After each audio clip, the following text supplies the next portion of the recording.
Another one for the Shockwave shelf. Hello, my baby. Hello, my honey. Hello, my ragtime gal. Sonny, you kissed my wife. Baby, my heart's on fire. The second leader class figure in Wave 1 for War for Cybertron Siege is Shockwave, the one-eyed, one-handed, logic-obsessed Decepticon scientist, who the creators admitted they modeled after Mr. Spock of Star Trek fame. Pain! Anywho, Shockwave has enjoyed prominence in nearly every Transformers TV show, including Generation 1, Animated, Transformers Prime, Cyberverse, and more. To his credit, even Michael Bay recognized the popularity of this character, though again, he failed to capture his charm on screen. The box is larger and thicker, but you can see what you are buying through this plastic window. There's character art off to the side, and a peek at all the different modes on the back panel. Let us now open this box and review Shockwave properly. Out of box, Leader Shockwave does have a lot of accessories, but they plug into the main body, so you can't really show them off until you take him apart.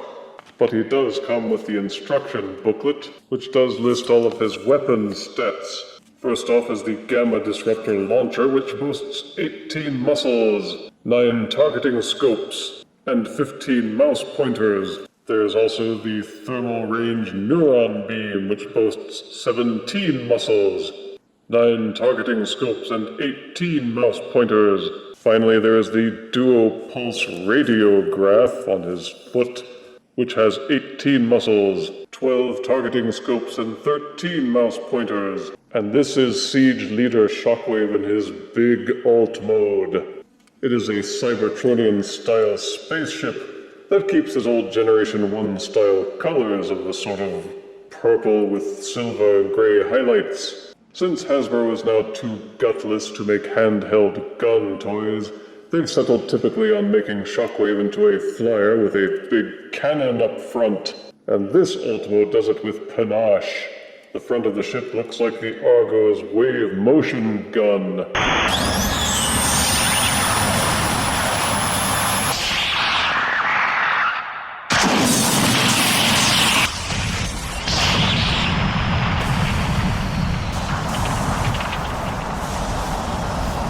One neat thing is the way the robot legs transform into this kind of bridge canopy with a sleek, menacing eye that mimics his Generation 1 robot mode. And admittedly, whoever worked on the light piping is to be commended for their engineering. It pipes light very well. The ship feels solid and doesn't feel like it's about to fall apart or rotate out of place anywhere. The parts that plug in have secondary pegs to help cinch them in place and keeps them from tilting and spinning out of alignment. The front and back sections connect in a way that seems a bit tapered, but beyond that, the combined ship mode makes for an excellent menacing attack vessel. There are pegs and ports all over where you can plug in the BattleMaster accessories, as if the guns he already had wasn't enough. But it's good they give you the option to gussy him up if you want. He still feels lighter than Ultra Magnus in terms of overall mass, but he looks just as awesome.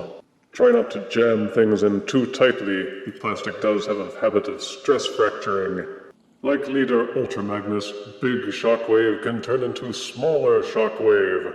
There are plug-in accessories which attach to make him into the larger mode. Pull off these gun accessories from the side. They plug and tab in here. And this secondary plug goes in here as well to hold it in place when transforming to the larger mode. Similarly, these rear gun sections also detach from the sides. This larger peg and the smaller peg next to it plug into these holes and the slot on Shockwave's body. Simply pull them off to detach, and set them aside as well. Configured like this, you can kind of flip him upside down and pretend that he's the Shockwave gun from Generation 1. Pew, pew, pew. But to remove the front cannon section, gently pull apart these two flaps and tilt them upwards. These parts will untab from the side of the body. You can see these hinges up near the front. These will also untab and fold out from the sides. And after that, it's simply a matter of unplugging the front from the gun section. And this is Leader Siege Shockwave in his smaller alt mode. He doesn't have as much wingage as one would like in a spaceship, but he still has that cool-looking bridge. It's solid, and it holds up well. The only real drawback is that they don't seem to have done anything with the robot feet. They're just sticking out the back, and you can even still use them to stand him up if you don't have enough shelf space to lie him flat. The entire back end of the ship is kind of disappointing that way, with the robot parts not nearly as well disguised, but there's still plenty of rigid detailing to make him look cool, and there are also plenty of 5mm peg ports, front, back, and sides, into which you may plug all manner of BattleMaster accessories. So if that big gun barrel up front just isn't enough, you can load him up with all kinds of weaponry. Shocking. And if you get bored with all that gunnage, you can still transform him into a robot. Detach the bridge section and rotate it backwards. Unplug the hose section. Separate the leg sections and the bridge section. Take these flaps from the bridge section and fold them down. This step will be familiar to anyone who has a Combiner Wars figure. Accordion the thigh section out from the shin section. Then tab it into place at the knee. As you can probably guess, the bridge section now folds inward.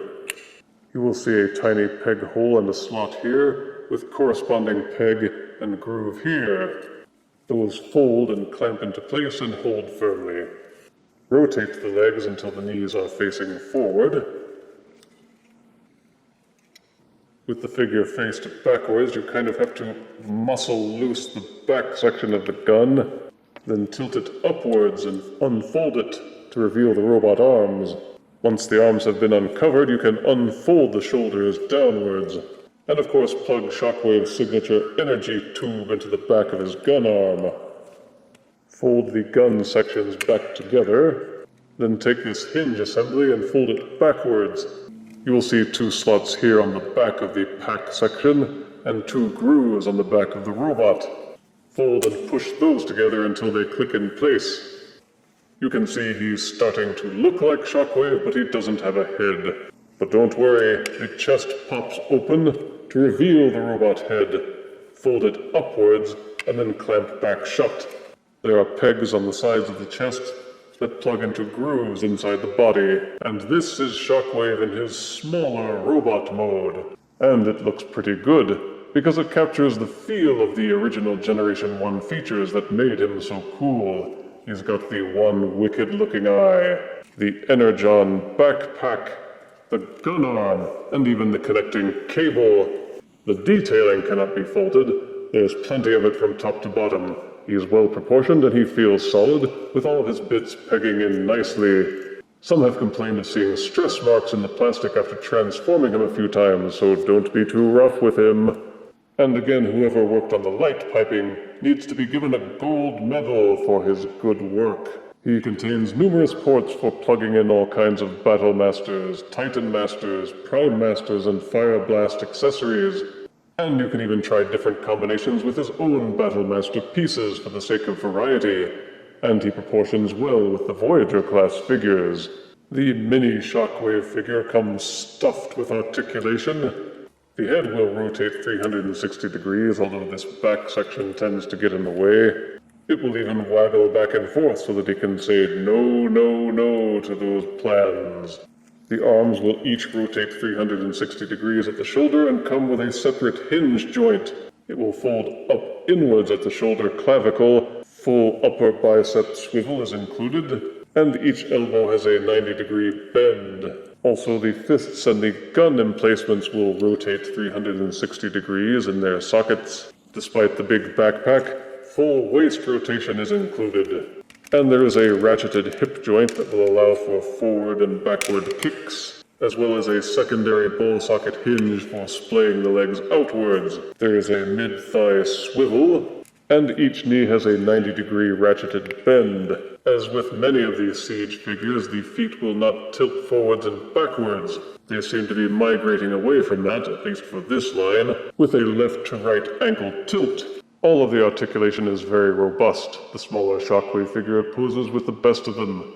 And with his ability to accessorize, you'll have plenty of ways to fiddle around with him. But wait, there's more.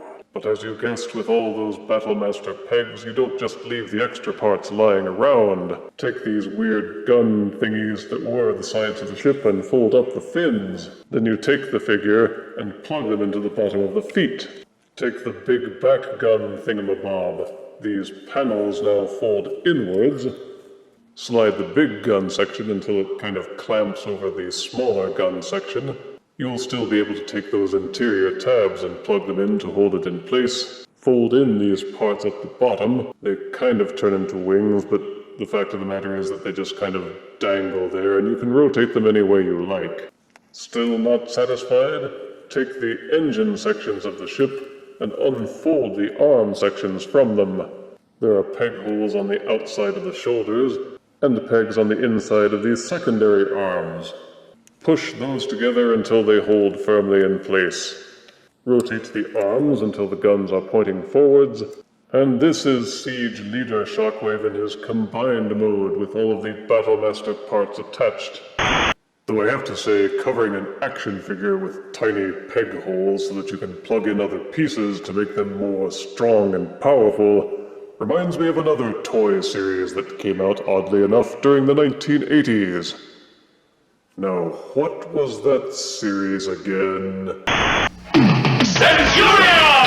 Power Extreme! And Machine! Transformers! Power Extreme!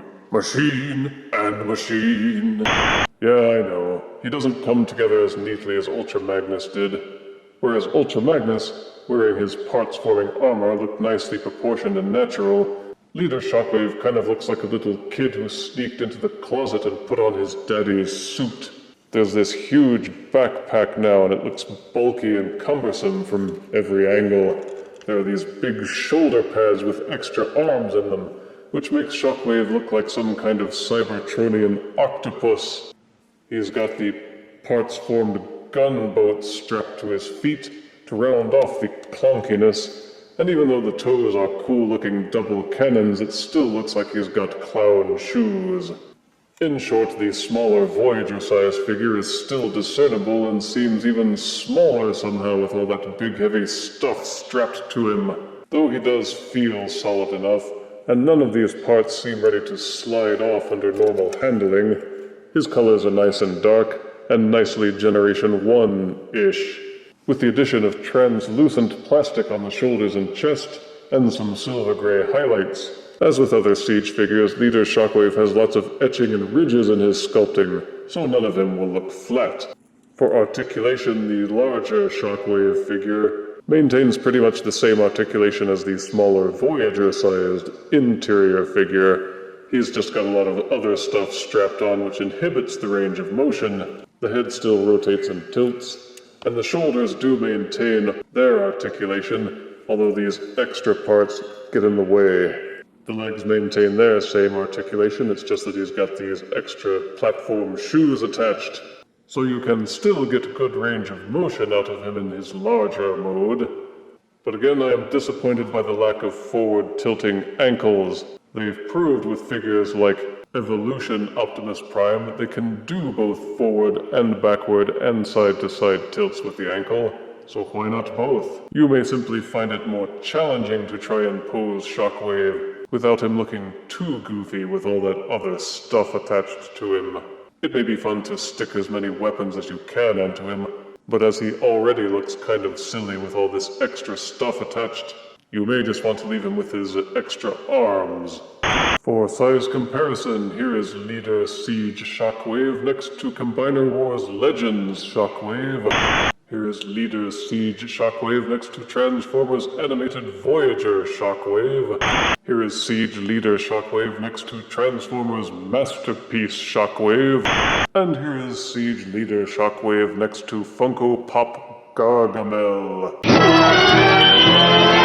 Siege Leader Shockwave is sadly not as good as the Leader Ultra Magnus figure. Shockwave just doesn't feel quite as well contrived, especially in the way the larger robot assembles, which is not to say that it isn't still an awesome figure. After all, it's Shockwave. Positives are excellent detailing and colors, the BattleMaster parts hold in nice and tight, making for a very solid spaceship in both the large and small configurations. The smaller robot is well proportioned with robust articulation, and the BattleMaster compatibility means that you will have no shortage of ways to configure him. You can play with him for hours and still probably come up with new ways to plunk more guns onto him. Negatives are that only the front gun and BattleMaster pieces seem to integrate well into the figure in ship mode. The other pieces still kind of look tacked on.